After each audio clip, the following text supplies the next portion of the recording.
అమ్మా ప్రీతి, నువ్వు తొందరపడి నిర్ణయాలు తీసుకోవద్దు.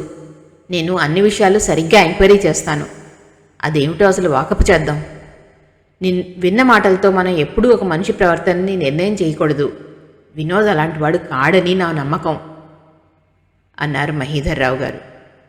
ప్రీతి గుడి నుంచి ఇంటికి రాగానే సరాసరి తండ్రి దగ్గరికి వెళ్ళి జరిగిందంతా చెప్పేసింది. ఆయన నిర్ఘాంతపోయారు, నమ్మలేకపోయారు. ప్రీతి చిన్నపోయిన మొహంతో, నేను కూడా నమ్మలేకుండా ఉన్నాను డాడీ. ఇది అబద్ధం కావాలని, నేను వినోద్ విషయంలో పొరపడ్డాన్నే రుజువు అవ్వాలని కోరుకుంటున్నాను అంది ప్రీతి. ఆయన కూతురు ముఖం చూశారు. ఆ ముఖంలో ఎంత ఆందోళన, భయం గూడు కట్టుకుని ఉన్నాయో బాగా అర్థమైంది ఆయనకి. నాకు బాగా తెలుసమ్మా, నువ్వు పొరబడుతున్నావు.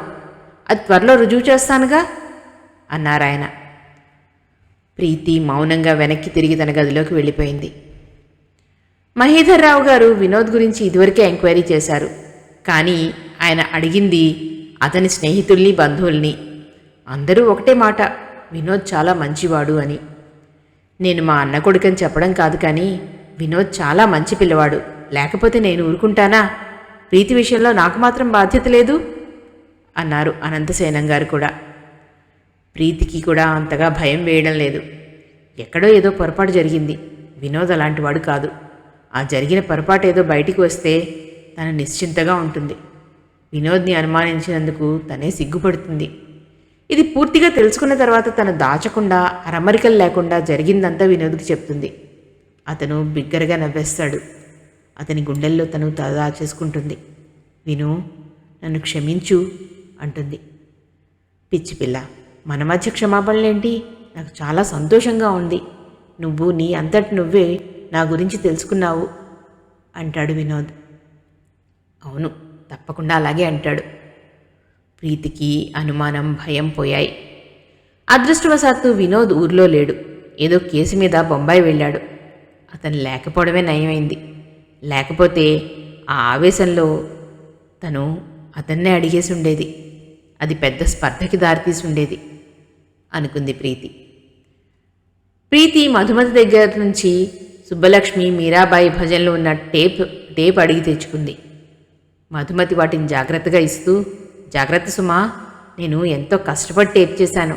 మా ఇల్లు తెలుసు కదా, చిన్న సైజు సంత. ఈ పాటల మధ్యలో అక్కడక్కడ మా అమ్మ కేకలు, తమ్ముళ్ళ ఏడుపులు, కుక్కల అరుపులు వచ్చినా నువ్వే ఆశ్చర్యపోక్కర్లేదు. ఎందుకంటే మా తమ్ముడున్నాడే, వాడు ఒట్టి కొంటి కోణంగి. మంచి పాటల మధ్యలో కుక్కల అరుపులు టేప్ చేసి మమ్మల్ని ఏడిపిస్తూ ఉంటాడు అంది మధుమతి. ప్రీతి నవ్వింది. ఆ రోజు ప్రీతికి ఏమీ తోచక ఆ టేప్ వినడానికి పెట్టింది. మధుమతి చెప్పింది అక్షరాల నిజం. మీరాబాయి భజనల మధ్యలో కుక్కల అరుపులు, పంపు నీళ్ల చప్పుళ్ళు, వాళ్ళ అమ్మగారి అరుపులు ఉన్నాయి. మధ్య మధ్యలో సీను నవ్వులు వినిపిస్తున్నాయి. మళ్లీ పాట వస్తోంది. ప్రీతికి కూడా అవి వింటుంటే నవ్వొస్తోంది. ఆ కుర్రాడు నిజంగానే కొంటె కోణంగి అనుకుంది. ప్రీతి మంచం మీద వెనక్కి దిండు వేసుకుని దాన్ని ఆనుకుని కూర్చుని పుస్తకం తిరిగేస్తోంది. వసంత కుర్చీలో కూర్చుని టేబుల్ క్లాత్ మీద ఎంబ్రాయిడరీ కుడుతోంది. టేప్లో నుంచి సుబ్బలక్ష్మి గానం చేస్తున్న మీరాబాయి భజన వినిపిస్తోంది. అది టక్కున ఆగింది. కొంచెంసేపు టేపు నిశ్శబ్దంగా తిరిగిన తర్వాత అక్కా అని వినిపించింది. నోరు మూసుకుని పో అవతలికి, మేం మాట్లాడుతున్నాం, డిస్టర్బ్ చేయకు అంటూ మధుమతి కంఠం కసిరింది. విను, ఇప్పుడు చెప్పు, నాకు ఇస్తానన్న గొలుసేది అంది మధుమతి కంఠం. ఏది, ఇంకా తాంబూలాలు పుచ్చుకొందే అంటోంది వినోద్ కంఠం. పుచ్చుకోవడానికి తేదీ నిర్ణయం అయిందిగా, ఇంతవరకు వచ్చిన తర్వాత ఇంకా ఆగుతుందా? నువ్వు ఆ తండ్రి కూతుళ్ళని బానే బుట్టలో వేశావుగా. దేవుడు దిగి వచ్చి వినోద్ చెడ్డవాడని చెప్పినా ప్రీతి గాని, మహీధర్రావు గారు గాని నమ్మనే నమ్మరు. నీ మీద అంత నమ్మకం ఏర్పడింది అంటోంది మధుమతి. చాలే, నేను చెడ్డవాడినా ఏమిటి అంటున్నాడు వినోద్. కాదా, నువ్వెలాంటి వాడువో చెప్పాలంటే మనమ్మగారు, కామాక్షమ్మగారు చెప్పాలి. ఇంతకీ ఆ కామాక్షమ్మగారు చంద్రహారం తెచ్చి ఇచ్చావా లేదా అడిగింది మధుమతి కంఠం. ఇస్తాన్లే, చేతిలో డబ్బు రాని అంటున్నాడు వినోద్. ఆవిడ ఇదేదైనా మీ కాబోయే మామగారి దగ్గరికి బయటికి తెచ్చిందంటే బెదిరించినట్లుగా అంటోంది మధుమతి. ఏడిసింది. వాళ్ళ వాకిట్లోకి కూడా రానియరు వాళ్ళని. అంత బరితెగించిందంటే నేను నిజం చెప్పలేని వాజమ్మనా? అసలు నాకు ఇవ్వలేదంటాను అంటున్నాడు వినోద్. వాళ్లతో నీకెందుకు గొడవ? ఆ ముసలావిడిని పాపం ఎందుకు అన్యాయం చేస్తావు? ఆ గొలుసు తెచ్చి ఇచ్చేయి అంటోంది మధుమతి. ఇస్తాన్లే నిర్లక్ష్యంగా అన్నాడు వినోద్. ఎప్పుడు? పెళ్ళైన తర్వాత. మీ కాబోయే మామగారు చాలా ఘటికుడు. ఆయన అంత తేలిగ్గా ఆస్తి వ్యవహారాలు నీ చేతికి వదులుతాడని నేను అనుకోను అంది మధుమతి. ఏడిశాడు ముసలాడు, ఎన్నాళ్ళు బతుకుతాడు? హార్ట్అటాక్ రాదా ఏమిటి అన్నాడు వినోద్. నువ్వే ఏదో ఒక మందు ఇచ్చి హార్ట్అటాక్ అని చెప్పినా చెప్పగలవు. నువ్వు అంత ఘటికుడివిను అంది మధుమతి. మధు, ఏమిటా వాగుడు? నాన్న వింటే నిన్ను నన్ను చంపేస్తాడు అదిలించినట్లుగా అన్నాడు వినోద్. నాకు ఒక 1000 రూపాయలు అర్జెంటుగా ఇవ్వు, నీకు పుణ్యం ఉంటుంది అడిగింది మధుమతి. క్షణం ఆగి వినోద్ అడిగాడు, ఆ ప్రభాకరం కోసమేనా అని. అవును, నా ప్రాణం తినేస్తున్నాడు. 10,000 కావాలట. లేకపోతే తనతో ఉన్న నా ఫోటోలు నాన్నకు పంపిస్తాడట అంది మధుమతి. నేను సలహా చెప్పనా అన్నాడు వినోద్. చెప్పు అంది మధుమతి. వాళ్ళ బ్లాక్మెయిలింగ్ నుంచి నువ్వు తప్పించుకోవడానికి ఉపాయం చెప్పనా అన్నాడతను. చెప్పు అంది మధుమతి. వాడిని పెళ్లి చేసేసుకో అన్నాడు వినోద్. ఛీ మధుమతి చీత్కారం చేసినట్లుగా అంది. ఆ వెధవనా? వాడితో నేను జీవితాంతం కలిసి గడపడమా అంది. బావుంది. నిన్ను వాడితో కాపురం చేయమని ఎవడన్నాడు అన్నాడు వినోద్. మరి అర్థం కానట్లుగా అడిగింది మధుమతి.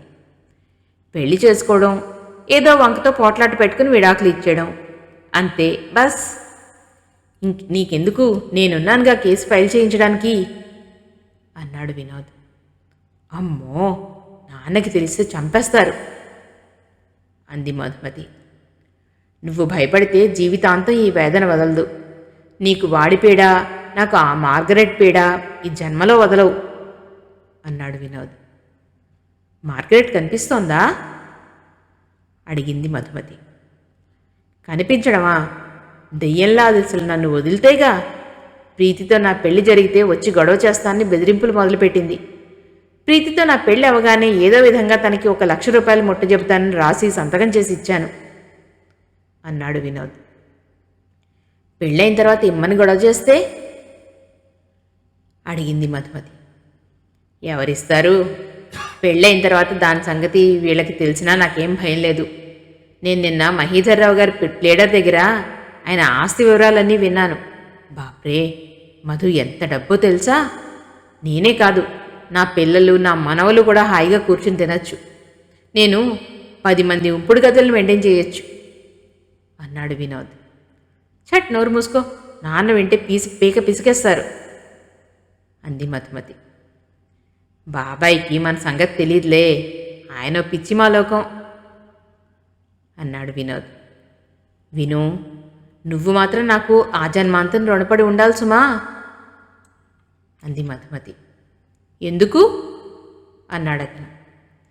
ప్రీతి దగ్గర నువ్వు ఆ అమ్మాయి అంటే పడి చస్తున్నా కూడా ఆ మాట తెలియనీయకుండా జాగ్రత్తగా ప్రవర్తించి నీకు ప్రీతికి దగ్గరగా వెళ్ళే అవకాశాలు కల్పించినందుకు అంది మధుమతి.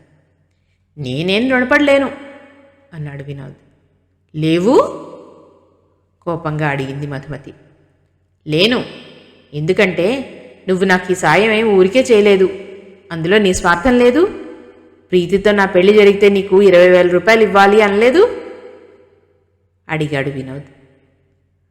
కొంపతీసి మీ మార్గరెట్కి పట్టించిన గది నాకు పట్టిస్తావా ఏమిటి? డబ్బు నాకు ముందే ఇచ్చేయాలి అంది మధుమతి. నీకెగ్గొట్టుదానే ఏమిటి? నన్ను అపార్థం చేసుకోకు మధు అన్నాడు వినోద్. ఏమో బాబు, నీ మంచితనం, నీ నాటకం, నీ అతి వినయం అదంతా లోకం మీద ప్రయోగించు, నా దగ్గర కాదు. నేను నిన్ను చచ్చినా నమ్మను. నువ్వు తాంబూలాలు పుచ్చుకోగానే నాకు ఇస్తాన్న డబ్బు ఇచ్చేయాలి అంది మధుమతి. ఇంతలో వినోద్ ఏదో శబ్దం విని ఎవరక్కడా అని అడిగాడు. ఎవరూ లేరు, సీను. రే సీను, వెళ్ళి ఆడుకోపో, వెళ్ళావా లేదా అంది మధుమతి కంఠం. వెళ్తున్నా అక్క అంటూ సీను మాట వినిపించింది. టేపు ఠక్కున ఆగిపోయింది. తర్వాత కాస్త తిరిగిన తర్వాత మళ్ళీ పాట వినిపించసాగింది. టేప్ వినిపించడం ఆగేసరికి ప్రీతి, వసంత ఇద్దరూ చేస్తున్న పనులు మర్చిపోయినట్లుగా ఆ టేప్ దగ్గరికి వంగి వింటున్నారు. వదినా, ఏమిటిది? వసంత తలెత్తుతూ భయంగా అడిగింది. టేప్ ఆపు చేస్తూ ప్రీతి అంది, మణమ్మగారన్న మాటల్లో అసత్యమేం లేదన్నమాట అని. ఆ రోజు హాల్లో మహీధర్రావు గారు, అనంతసేనం గారు ఆయన భార్య, మధుమతి, వినోద్ అతని తల్లిదండ్రులు, మహీధర్రావు గారి వకీలు కూర్చుని ఉన్నారు. అక్కడ కామాక్షమ్మ గారు, మణమ్మగారు కూడా ఉన్నారు. ప్రీతి తండ్రి పక్కన కూర్చోలేదు, కుర్చీ వెనక నిలబడి ఉంది. వసంత లోపలికి వెళ్లే గుమ్మం దగ్గర ఉంది. హాల్లో మధ్యగా ఉన్న సోఫాల్లో, కుర్చీల్లో వారందరూ కూర్చుని ఉన్నారు. వినోద్ ముఖం, కనుబొమ్మలు ముడిపడి పెదవి నములుతూ చిరాకుగా, అశాంతిగా ఉంది. వారికి మధ్యగా ఉన్న టేబుల్ మీద టేప్ రికార్డర్ తిరుగుతోంది. అందులో నుంచి మధుమతి, వినోద్ల సంభాషణ వినిపిస్తోంది. ఒక్క ప్రీతి, మహీధర్రావు గారు తప్ప మిగతా అందరూ ఊపిరి బిగబట్టి వింటున్నారు. ఆ సంభాషణ వినబడ్డం మొదలవగానే మధుమతి ముఖం వెలవెలాబోయింది. ఇదేమిటి అంటూ లేవబోయింది. కూర్చుని మాట్లాడకుండా విను అన్నారు మహీధర్రావు గారి వకీలైన సుబ్రహ్మణ్యం గారు. మధుమతి నిస్సహాయంగా వినోద్ వైపు చూసింది. అతని ముఖం కూడా నెత్తురు చుక్కలేనట్లుగా అయింది. సంభాషణ వినిపిస్తుండగా అతను ఒక్క ఉదుటన లేచి శివంగిలా వచ్చి ఆ టేప్ రికార్డర్ ఆపి దానిలో నుంచి టేప్ పీకి పారేశాడు. దాన్ని తెంచి ముక్కలు ముక్కలు చేశాడు. కింద పడేసి బూట్కాల్తో రాచాడు. నువ్వు అది పాడు చేసినంత మాత్రాన ఇంకోటి మా దగ్గర లేదనుకోకు వినోద్ అన్నారు లాయర్ సుబ్రహ్మణ్యం గారు. ప్రీతి వెంటనే పక్కన టేబుల్ సొరుగు లాగి అందులో నుంచి టేప్ తీసి టేప్ రికార్డర్లో పెట్టి ఆన్ చేసింది. మళ్ళీ అదే సంభాషణ కొనసాగసాగింది. వినోద్ ప్రీతి వైపు ఉరకపోతుంటే సుబ్రహ్మణ్యం గారు అతన్ని పట్టుకుని ఆపారు. అతిగా ప్రవర్తించకు, జాగ్రత్త అన్నారు. ఇదంతా నాటకం, మోసం, నేనేం చేయలేదు, నాకు తెలీదు అంటూ అరిచాడు వినోద్. ఆ కంఠం నీది కాదని అనగలవా రెట్టించారాయన. నాది కాదు, నాకేం తెలీదు అన్నాడు వినోద్. నోర్మొయ్ అంటూ లేచారు అనంతసేనం గారు. ఆయన అవమానంతో, ఆవేశంతో నిలువెల్లా కంపించిపోతున్నారు. దౌర్భాగ్యుడా, ఇదా నువ్వు చేసిన పని? ఎందుకురా చదివావు? ఆ చదువుకే సిగ్గుచేటు. నీకు ఏం తక్కువైందని ఇంత నీచానికి పాల్పడ్డావు అంటూ ఆయన మహీధర్రావు గారి వైపు తిరిగి ఆయన చేతులు జోడించి నమస్కరిస్తూ, జరిగిన దానికి నేను చాలా బాధపడుతున్నాను. నా కూతురని చెప్పుకోవడానికి కూడా సిగ్గుగా ఉంది. వాడితో కలిసి ఇంత నాటకం ఆడుతుంది అనుకోలేదు. ఇదంతా పెళ్లికి ముందే బయటపడడం మీ అదృష్టం. నన్ను మన్నించండి అన్నారు. కామాక్షమ్మగారిని, మణమ్మగారిని మోసం చేసిన ఆధారాలు లేవు కదా అని కాదని డబాయించేశాడు. మీ సీను తెలివి తక్కువగా ఇది రికార్డ్ చేయకపోయినా, అది మా చేతుల్లోకి అనుకోకుండా రాకపోయినా మేము రొంపిలో పడి ఉండేవాళ్ళం. చూశారుగా తనకేం తెలియదని ఎలా డబాయిస్తున్నాడో. మీ మొహం చూసి ఊరుకుంటున్నాను, లేకపోతే జైలుకి పంపించేవాణ్ణి అన్నారు మహీధర్రావు గారు. ఏడిసావు అన్నాడు వినోద్. అతనిప్పుడు మేలిముసుగులాగేసిన భీకర వ్యక్తిలాగా ఉన్నాడు. అతను తెచ్చిపెట్టుకున్న సంస్కారం, వినయం, మంచితనం అంతా గాలికి ఎగిరిపోయింది. ప్రీతి ఆ టేప్ సహాయంతో అతని అసలు స్వరూపం బయటపెట్టింది. మనమ్మగారు లేచి వచ్చి, దొంగ వెధవా, నీకు సిగ్గులేదుట్రా? ఆడపిల్లని అంత అన్యాయం చేస్తావా? ఆ అమ్మాయి అదృష్టవంతురాలు కాబట్టి నీ పంజా నుంచి ముందే బయటపడింది అంది. ఏడిసావు, పో అవతలికి అన్నాడు వినోద్. అతను పిచ్చెక్కిన పొట్లగిత్తలా వచ్చి ఎవరి మీద పడతాడో ఏం చేస్తాడో అన్నట్లుగా ఉంది అతని వాలకం. అతన్ని హనుమయ్య పెడరెక్కలు విడిచి కదలనేయకుండా పట్టుకున్నాడు. నీ కూతురు పెళ్ళి ఎలా అవుతుందో నేను చూస్తాన్రా, నా చేతి నుంచి ఎవ్వరూ తప్పించుకోలేరు అంటూ కేకలు పెట్టసాగాడు వినోద్. అతని తల్లిదండ్రులు, మధుమతి తల్లి, డాక్టర్ గారు వంచిన తల ఎత్తకుండా ఎవరి ముఖాలు చూడలేనట్లుగా అక్కడి నుంచి వెళ్ళిపోయారు. తండ్రి కుర్చీ వెనక నిలబడిన ప్రీతి బొమ్మలా అరుస్తున్న వినోద్నే చూస్తోంది. ప్రీతికి తనని తానే నమ్మలేనంత ఆశ్చర్యంగా ఉంది. ఒక మనిషిలో ఇంత మార్పా? ఒక మనిషి ఇలా 2 రూపాలను ప్రదర్శించగలడా? ఈ వినోదేనా తనతో ప్రేమ సంభాషణలు పలికింది? ఈ పశువైనా తండ్రితో అంత అభిమానంగా మాట్లాడి కన్న కొడుకు కంటే మిన్న నాకు అనే నమ్మకం ఏర్పరిచింది? హనుమయ్య సహాయంతో వినోద్ని డాక్టర్ గారు బలవంతంగా లాక్కెళ్లారు. ప్రీతి, నీ పెళ్ళి ఎవరితో అవుతుందో నేను చూస్తానే. ఇంకెవ్వడు మీ ఇంటికి రాకుండా చేస్తాను. నేను పగబట్టానంటే తాచుపామునే అంటూ అరుస్తున్న వినోద్ అరుపులు ఆ హాలు నిండా, వరండా అంతా దద్దరిల్లుతున్నాయి. మణమ్మగారు వెళ్తూ రంకెలు వేస్తున్న అతన్ని తిరస్కారంగా చూస్తూ, పోరాగాడిదా, పాము అందరినీ భయపెడుతుంది కానీ గద్ద కనిపిస్తే అదే ప్రాణభయంతో పారిపోతుంది. నువ్వు ఆ పిల్లని ఏమీ చేయలేవురా అంది. వాళ్ళందరూ వెళ్ళారు. మణమ్మగారు వెళ్తూ వచ్చి ప్రీతి బుగ్గలు పుణికింది. ఈరోజు నాకెంతో సంతోషంగా ఉందే అమ్మా. వాడు వెధవా అని నువ్వు లోకానికి చాటావు. నాకెంతో ఆనందంగా ఉంది. నిన్ను దేవుడు చల్లగా చూస్తాడు అంది. ఆవిడ ప్రీతి భుజం తడుతూ, నీకే మహారాజు లాంటి మొగుడు వస్తాడు. ఎక్కడ ఎవరు బంగారు పూలతో పూజ చేసుకుని నీకోసం చూస్తున్నారో అంది. మణమ్మగారు, కామాక్షమ్మగారు వెళ్ళిపోయారు. మహీధర్రావు గారి లాయర్ సుబ్రహ్మణ్యం గారిని పంపించి రావడానికి మహీధర్రావు గారు వెళ్ళారు. ప్రీతి ఇంకా అక్కడే చిత్తరువులా నిలబడి ఉంది. ఆమె కాళ్ల దగ్గర వినోద్ చించి ముక్కలు చేసిన టేప్ పడి ఉంది. ప్రీతి వంగి వాటిని చేతిలోకి తీసుకుంది. ఆ క్షణంలో ప్రీతి మనసు నుంచి కొండంత భారం దింపినట్టుంది.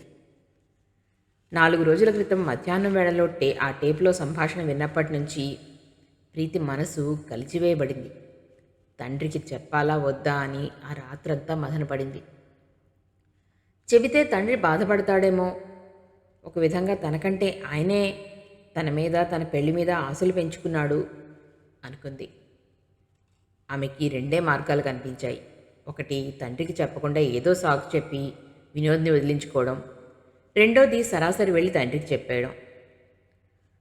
ప్రీతికి ఆలోచించిన కొద్దీ రెండోదే నయం అనిపించింది. ఇందులో ఏదో రహస్యం ఉంది. అతన్ని నమ్మింది. తను నమ్మిన వ్యక్తి అసలు స్వరూపం అది కాదని తెలిసింది. దానికి ఏ విధంగా జవాబు చెప్పాలి? వసంత కూడా మావయ్యకే చెప్దామంటూ సమర్థించింది. ప్రీతి వెళ్ళి ఆ టేప్ వినిపించగానే మహీధర్రావు గారు నిలువున నీరైపోయారు. ఇందులో ఏదో మోసం ఉందమ్మా అన్నారు. మోసం అనేది వినోద్లోనే ఉంది డాడీ అంది ప్రీతి. అసలు మొదట ఈ మార్గరెట్ విషయం ఏటో తెలుసుకుందాం అన్నారాయన. ఆయన ఎంక్వైరీ చేయడం మొదలుపెట్టేసరికి తీగలాగితే డొంకంతా కదిలినట్లయింది. ఒక్క మార్గరెటే కాదు, మార్గరెట్కి తెలియకుండా ఆ అమ్మాయి చెల్లెలతో కూడా వినోద్కి సంబంధం ఉంది. మణమ్మ గారి దగ్గర కాజేసినట్టు ఇంకా 4-5 దగ్గర బంగారం, డబ్బు కాజేశాడు. వాళ్ళకి చాలా అప్పులున్నాయి. మహీధర్రావు గారు డాక్టర్ అనంతసేనం గారిని వినోద్ కుటుంబాన్ని పిలిచారు. ఆయన పిలిపిస్తే వారంతా తాంబూలాలు పుచ్చుకోవడానికే అనుకొని వచ్చారు. తీరా వచ్చిన తర్వాత అక్కడ కూర్చుని ఉన్న మణమ్మని, కామాక్షిని చూసి కనుబొమ్మలు ముడిచారు. వాళ్ళు అక్కడికి ఎందుకు వచ్చారో ఆ తర్వాత కానీ అర్థం కాలేదు. ఆ రాత్రి పక్క మీద మోకాళ్ళకి తల అంచి దీర్ఘాలోచనలు ములికి ఉన్న ప్రీతి భుజం చుట్టూ చేయి వేస్తూ, వసంత, వదినా, నిద్ర రావడం లేదా అని అడిగింది. ప్రీతి లేదన్నట్లుగా తల తిప్పింది. చాలా బాధగా ఉంది కదూ? వసంత అడగలేక అడిగింది. లేదు అంది ప్రీతి. మరి? ఆశ్చర్యంగా అంది వసంత. చాలా కోపంగా ఉంది. నన్ను నేను క్షమించుకోలేకపోతున్నాను అంది ప్రీతి. అదేమిటదినా అడిగింది వసంత. నేను నేను ఇంత తేలిగ్గా ఎలా మోసపోయాను? నా తెలివితేటలన్నీ ఏమైపోయాయి అంది ప్రీతి. వదినా, అదంతా ఒక దురదృష్టం. నువ్వు దాని గురించి ఆలోచించుకు అంది వసంత.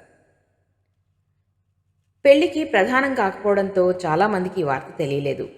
వినోద్ ప్రీతి మీద రకరకాల ప్రచారాలు చేశాడు. అతను కుమ్మరించిన విషయం ప్రీతి జీవితాన్ని ఏమీ చేయలేకపోయింది. ఆ సంవత్సరమే డాక్టర్ గారు పోయారు. మహీధర్రావు గారు ఆ సంఘటన జరిగిన తర్వాత ప్రీతిని, వసంతని బొంబాయి పంపారు. ప్రీతి అక్కడి నుంచి తిరిగి వచ్చింది. ఆ సంఘటనని మర్చిపోయినట్లే ప్రవర్తించింది. కానీ లోపల అసలు నేను పెళ్ళే చేసుకోను అనుకుంది. మహీధర్రావు గారు వినోద్ పరిచయాన్ని ఒక పీడకలగా మర్చిపోయారు. ఆయన ప్రీతిని పెళ్లి చేసుకోమని ఒత్తిడి చేయలేదు. స్నేహితులు, పరిచయస్తుల సహకారంతో సరైన వ్యక్తి కోసం గాలిస్తున్నారు. ప్రీతి ఆ రోజు ఇంటి నుంచి వెళ్ళగొట్టినప్పుడు వినోద్ని చూడ్డమే. అదే ఆఖరు. మళ్ళీ ఈరోజే చూడ్డం. ఒక్క మాటలో చెప్పాలి అంటే అతను ఏం మారలేదు అనుకుంది ప్రీతి. ఏమిటి అంత సుదీర్ఘంగా ప్రపంచం అంతా మర్చిపోయినట్లు ఆలోచిస్తున్నారు అని అడిగాడు శరత్చంద్ర. ప్రీతి ఉలిక్కిపడి ఈ లోకంలోకి వచ్చినట్టు చూసింది. ఇందాక నేను చూస్తున్నాను. అసలు మీరు ఈ లోకంలోనే లేనట్టున్నారు నవ్వుతూ అన్నాడు శరత్చంద్ర. కారు రివ్వున వెళ్తోంది. ప్రీతి తెల్లబోయినట్టు చూస్తోంది. తను ఎప్పుడు హోటల్ బంజారాల్లోంచి యువతలకు వచ్చింది? ఎప్పుడు కారులో కూర్చుంది? ఆమెకి ఏమీ గుర్తులేదు. ఏమిటి ఆలోచిస్తున్నారు అడిగాడు శరత్చంద్ర మళ్ళీ. ఏం లేదు అంది ప్రీతి. అలసటగా ఉందా అడిగాడు అతను. లేదు అంది ప్రీతి. మరెందుకు అలా ఉన్నారు అడిగాడు శరత్. ఎలా ఉన్నాను అంది ప్రీతి. మీలో వచ్చినప్పటి హుషారు లేదు అన్నాడు శరత్చంద్ర. ఈ పార్టీలంతే, బోరు కొట్టి విసుగొచ్చేస్తుంది అంది ప్రీతి. అంతే కదా అంటూ తేలిగ్గా ఊపిరి తీసుకున్నాడు శరత్చంద్ర. కారు ఇంటికి వచ్చేసింది. ఇద్దరూ కారు దిగి లోపలికి వచ్చారు. ప్రీతి తన గది వైపు వెళ్ళబోతూ ఆగి అతని వైపు తిరిగి, మిమ్మల్ని ఒక్క మాట అడగనా అంది. అడగండి అన్నాడు శరత్చంద్ర.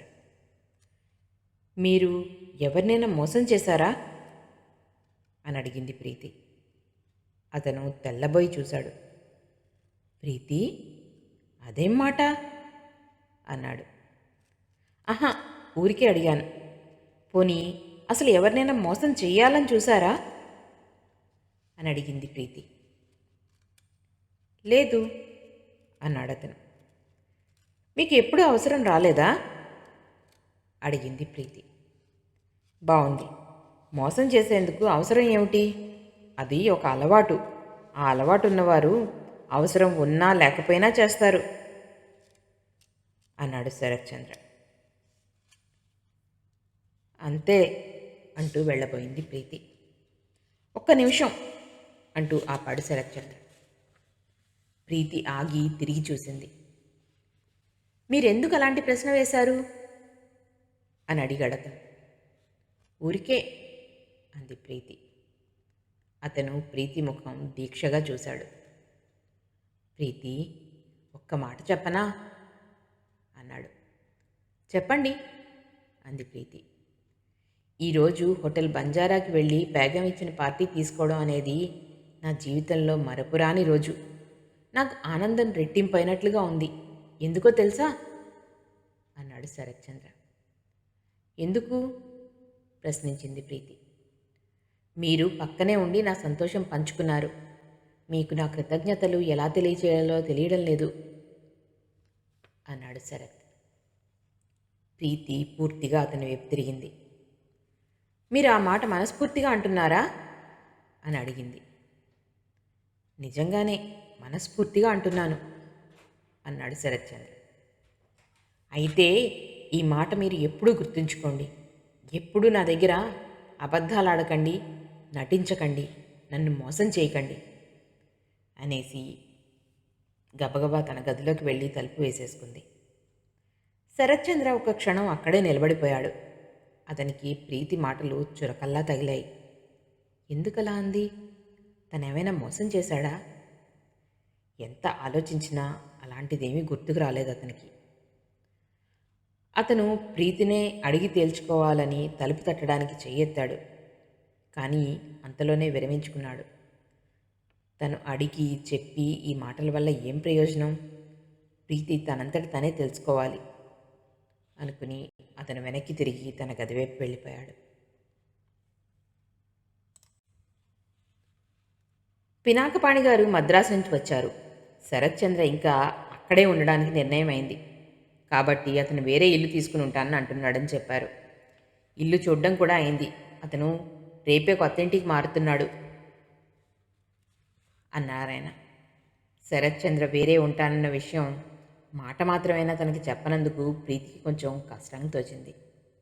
అవునులేండి, నేనెంతైనా పరాయిదాన్ని కదా, మీ నిర్ణయాలు విషయాలు నాకెందుకు చెప్తారు అంది ప్రీతి శరత్చంద్రతో. అబ్బెబ్బే, నా ఉద్దేశం అది కాదు. చెబితే మీరు వద్దంటారేమో అని భయం వేసి అంటూ ఆగిపోయాడు అతను. ఆ సంగతి అతను చెప్పనవసరం లేదు, ప్రీతికి అర్థమవుతూనే ఉంది. అయితే మీరు చేయాలనుకున్న పనులన్నీ ఇలా గప్చిప్గా చేసేస్తారన్నమాట అంది నవ్వుతూ ప్రీతి.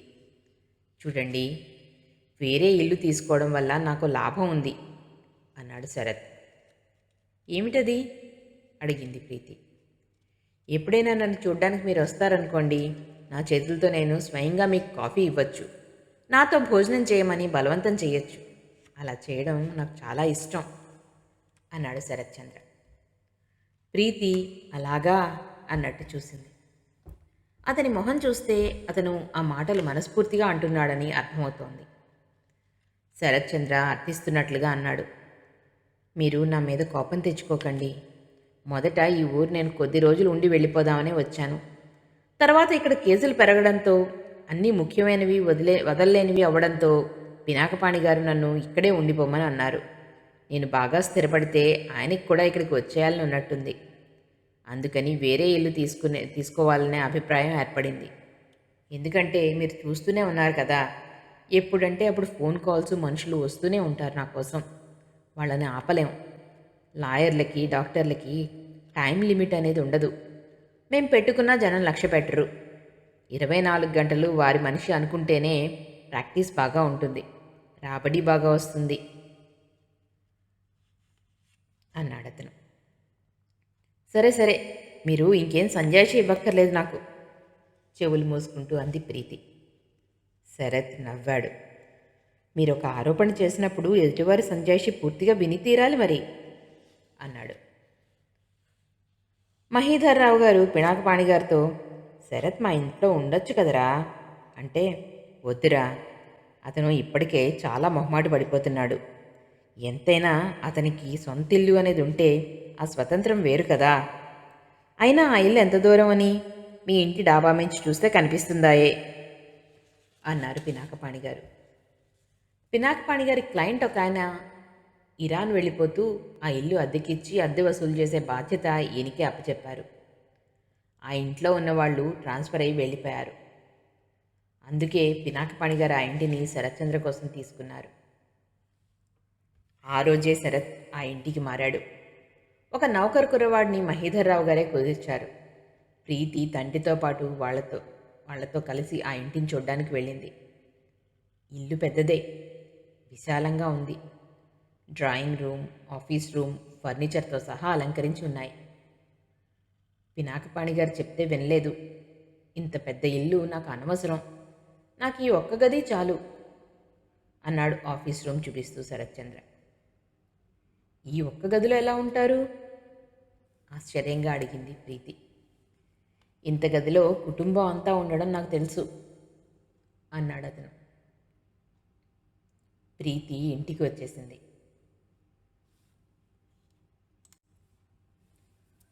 పినాకపాణి గారు ఆ ఉదయం ఫ్లైట్కి వెళ్ళిపోయారు. శరత్చంద్ర కూడా వెళ్ళిపోవడంతో ఇల్లు మరీ నిశ్శబ్దంగా బోసిగా ఉంది. ప్రీతికి ఏమీ తోచడం లేదు. డ్రైవర్ని కారు తీయమని చెప్పి గబగబా డ్రెస్ అయ్యి వసంత దగ్గరికి బయలుదేరింది. కారు 10 నిమిషాల్లో వసంత ఇంటికి చేరుకుంది. ప్రీతి కాలింగ్ బెల్ నొక్కింది. 1 నిమిషం తర్వాత తలుపు తెరుచుకుంది. వసంత వచ్చి తీసింది. ప్రీతిని చూడగానే 1 నిమిషం తెల్లబోయినట్టయింది. ఆ వెంటనే వదినా అంటూ ఒక్కసారిగా కౌగిలించుకుంది. వదినా లోపలికి రా అంది వసంత. నేను రాను అంది ప్రీతి దర్పం నటిస్తూ. రావా, ఎందుకని అడిగింది వసంత తెల్లబోతూ. నువ్వు నాకు కనిపించి ఎన్ని రోజులైంది అంది ప్రీతి. 2 వారాలు అంది వసంత ఠక్కున. 2 వారాలు నువ్వు నా దగ్గరికి రాలేదు, కనీసం ఫోన్ అయినా చేయలేదు. నువ్వెలా ఉన్నావో కంటితో చూసి పోదామని వచ్చాను. బానే ఉన్నావుగా, ఇంక నేను వెళ్ళిపోతాను అంటూ ప్రీతి వెనక్కి తిరిగి వెళ్ళబోయింది. వసంత చప్పున ప్రీతి నడుం చుట్టూ చేతులు వేసి కదలనీయకుండా బంధించేసి, వదినా నా మీద అలగద్దు ప్లీజ్, మంచిదానివి కదూ అంది. నువ్వెందుకు రాలేదో చెప్పు సూటిగా చూస్తూ అడిగింది ప్రీతి. వసంత కళ్ళు ప్రీతి చూపుల్ని ఎదుర్కోలేనట్లు కిందకి వాలిపోయాయి. వదినా వద్దామని అనుకున్నాను కానీ అంది తగ్గు స్వరంతో వసంత. భర్తగారి సాన్నిధ్యం వదిలి రాలేకపోయావు అంతేనా అంది ప్రీతి. అదేం కాదు అంది వసంత. నా దగ్గర బుకాయించకు, ఇప్పుడైనా ఆ సంగతి ఒప్పుకుంటే పోనీలే వసంత ఉన్న మాట చెప్పింది కదా అని సంతోషించి వస్తాను అంది ప్రీతి. వసంత తలూపింది. అది అలా ఉండాలి అంటూ లోపలికి వచ్చింది ప్రీతి. ఏమిటిలా ఉన్నావు? ఏమిటమ్మా ఈ అవతారం, జడైనా వేసుకోకుండా పతిసేవా హాస్యమాడింది ప్రీతి. ఇప్పుడే వేసుకుందాం అనుకుంటున్నాను, నువ్వొచ్చావు అంది వసంత. మీ అత్తగారు ఆడబడుచు ఏరి అడిగింది ప్రీతి. వాళ్ళంతా బిర్లా మందిర్కి వెళ్ళారు అంది వసంత. మీ ఆయన అడిగింది ప్రీతి. ఆయన కూడా అంది వసంత.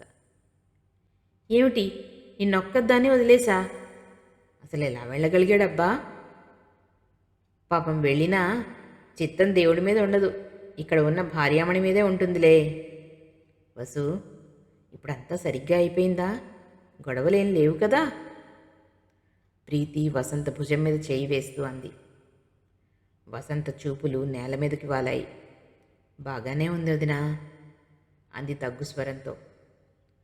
పోనీలే, నువ్వు రాకపోతే నేను కూడా అదే అనుకున్నాను. వసంతకి అక్కడ సందడిగా సుఖంగా బాగానే ఉండి ఉంటుంది, అందుకే నేను గుర్తు రాలేదు అనుకున్నాను అంది ప్రీతి. వదినా, నేను ఎప్పుడు ఎక్కడ ఎలా ఉన్నా కూడా నువ్వు గుర్తొస్తూనే ఉంటావు అంది వసంత. ప్రీతి వసంత బుగ్గ పట్టుకొని లాగింది. పిచ్చమ్మాయి, ఆ సంగతి నాకు తెలీదా? అయినా నువ్వు కనిపిస్తే కలిగే ఆనందం వేరు కదా. నన్ను చూడ్డానికి రాలేదని కోపం వచ్చినా తన సంతోషంలో మర్చిపోయిందేమో అనిపిస్తే ఆ కోపం పోయింది అంది ప్రీతి. ఉండు, కాఫీ తెస్తాను అంటూ లేచింది వసంత. ఏం వద్దు, కూర్చో అంది ప్రీతి. ఇలా రా వంటింట్లోకి అంటూ వసంత ప్రీతిని లాక్కుని వెళ్ళింది. ఏమిటి విశేషాలు అంది ప్రీతి వంటింటి గుమ్మానికి ఆనుకుని నిలబడి. పెద్ద విశేషం ఉంది అంది వసంత. ఏమిటది అడిగింది ప్రీతి. ఈరోజు వినోద్ మా ఇంటికి వచ్చాడు అంది వసంత. ఏమిటి అంటూ ఉలిక్కిపడింది ప్రీతి. అవును, మా అత్తగారి ఆడబడుచుకి మరిది కొడుకుట. మా అత్తగారి సంగతి తెలుసుగా, బంధువులంటే చాలు ఇంటికి లాక్కొస్తుంది అంది వసంత. నిన్ను చూసి ఏమన్నాడు అడిగింది ప్రీతి. ఏమంటాడు, గతుక్కుమన్నాడు. మా అత్తగారు అతని గురించి గొప్పలు చెప్తోంది. అతని ఈ మధ్య 2 సంవత్సరాలు ఇక్కడ లేడట్లే, లండన్లో ఉండి ఈ మధ్య వచ్చాడట. ఆవిడ గొప్ప అసలు చెప్పలేమనుకో అంది వసంత. ప్రీతి నిట్టూర్చింది. వారం క్రితం అతను హోటల్ బంజారాలో కనిపించిన వైనం వివరంగా చెప్పింది. వసంత శ్రద్ధగా వింది. వదినా, నువ్వు తొందరగా పెళ్లి చేసేసుకుంటే నయం కదూ అంది వసంత. ఎందుకు? వినోద్ నోటికి భయపడా అంది ప్రీతి. కాదనుకో, మావయ్యకు కూడా ఒంట్లో బాగుండడం లేదు.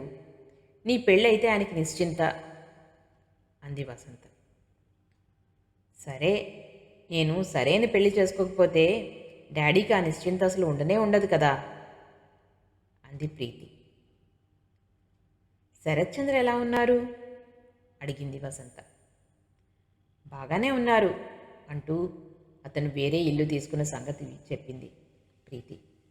చివరగా, వసు, నువ్వు మీ ఆయన ఇంటికి వచ్చేయకూడదు, నేను ఒక్కదాన్నే ఉండలేక బోరు కొడుతోంది అని అడిగింది ప్రీతి. వద్దొదిన, ఇలా దూరంగా ఉండడమే మంచిది అంది వసంత.